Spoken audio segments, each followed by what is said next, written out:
আসসালামু আলাইকুম রহমতুল্লাহ। নাহমাদুহু ওয়া নুসাল্লি আলা রাসূলিল কারীম, আম্মা বাদ।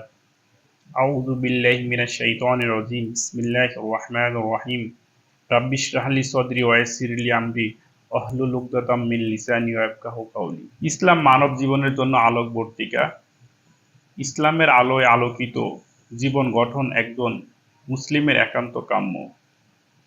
এই পৃথিবীতে আমরা মহান রব্বুল আলামিনের বিভিন্ন নিয়ামতের মধ্যে দিয়ে আমাদের জীবন যাপন করছি। পৃথিবীতে আমরা নিজেদের মতো করে নিজেদেরকে পরিচালিত করার চেষ্টা করি, কিন্তু আমাদের এই দুনিয়ার জীবনটাই শেষ নয়। আমাদের পরকালের আখিরাতের জীবন রয়েছে, এবং এই দুনিয়ার জীবনে আমরা নিজস্ব চিন্তাধারায় আমরা পরিচালিত হই, নিজের মন গড়া জীবনযাপন করতেছি, কিন্তু এটা কি সঠিক পথে আছি কিনা আমরা, এটা আমাদের চিন্তা করা একান্ত জরুরি। এই পৃথিবীতে আমরা একসময় ছিলাম না, এবং আমরা একটা সময় থাকবো না। এই বর্তমান যে সময়টা আমরা পৃথিবীতে অবস্থান করছি, এই পৃথিবীতে আমাদের করণীয় এবং পালনীয় কি, এই বিষয়গুলো আমাদের চিন্তা ভাবনা করা একান্ত জরুরি।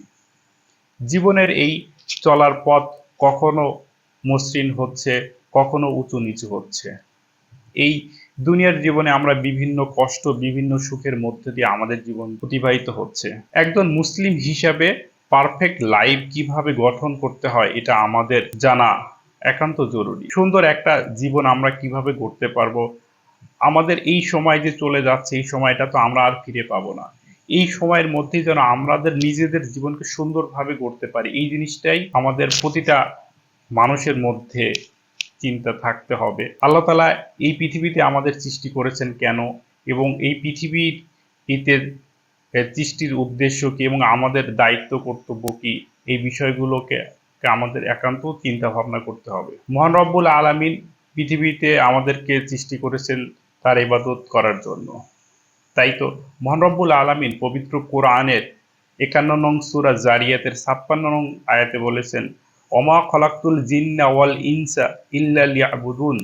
আমি মানুষ এবং জিন জাতিকে সৃষ্টি করেছি শুধুমাত্র আমার ইবাদত করার জন্য। প্রিয় মুসলিম ভাই ও বোনেরা, এই আয়াত দ্বারা বোঝা যায় মহান রব্বুল আলামিন আমাদেরকে এই পৃথিবীতে সৃষ্টি করেছেন তার ইবাদতের জন্য। এখন ইবাদত বলতে আমরা কি বুঝি, এটা জানা খুব জরুরি। আমরা কি শুধু আমাদের নামাজ, রোজা, হজ, যাকাত এটাই কি শুধু ইবাদত, এটাই কি শেষ? না।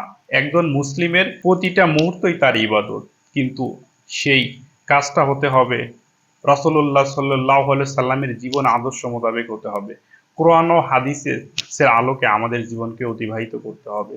যদি আমরা রাসূলুল্লাহ সাল্লাল্লাহু আলাইহি সাল্লামের জীবন আদর্শ মোতাবেক আমাদের জীবনকে পরিচালিত করি, তাহলে আমাদের জীবনের প্রতিটা মুহূর্ত ইবাদতের মধ্যে শামিল হয়ে যাবে।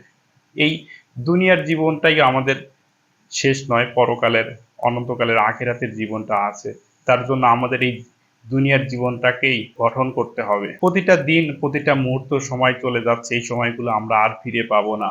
তাই আমাদের এই প্রতিটা মুহূর্ত যেন হয় আল্লাহ এবং রাসূলের পথে, যেটা ইসলামের নির্দেশিত পথে, যেন আমাদের প্রতিটা সময়, প্রতিটা মুহূর্ত অতিবাহিত করি। এটা আমাদের জানা খুবই জরুরি। আমরা চাইলেই ভালো কাজ করতে পারি, চাইলেও খারাপ কাজ করতে পারি। আমাদের এখানে বাধা নিষেধ এর কেউ নাই। কিন্তু আমরা যখন ইসলামের ছায়ার নিচে আমরা নিজেদেরকে রাখবো, তখন আমরা ইসলামের বাইরে কোনো কিছু করতে পারবো না। কোরআন ও হাদিসের আলোকে যে কাজ যেভাবে করতে বলা নির্দেশ দিয়েছে, সেই কাজ সেভাবেই করতে হবে। এই পালনীয় এবং করণীয়, এটাই হচ্ছে ইবাদতের মধ্যে আমাদের জীবনকে অতিবাহিত হবে। তাই আমি সবাইকে আহ্বান জানাবো, আমাদের এই জীবনের মূল্যবান সময়কে যেন আমরা সঠিকভাবে এবং আল্লাহ এবং তার রাসূলের পথে যেন আমাদের জীবনকে গড়তে পারি। ধীরে ধীরে আমাদের জীবনের যেন পরিবর্তন নিয়ে আসতে পারি।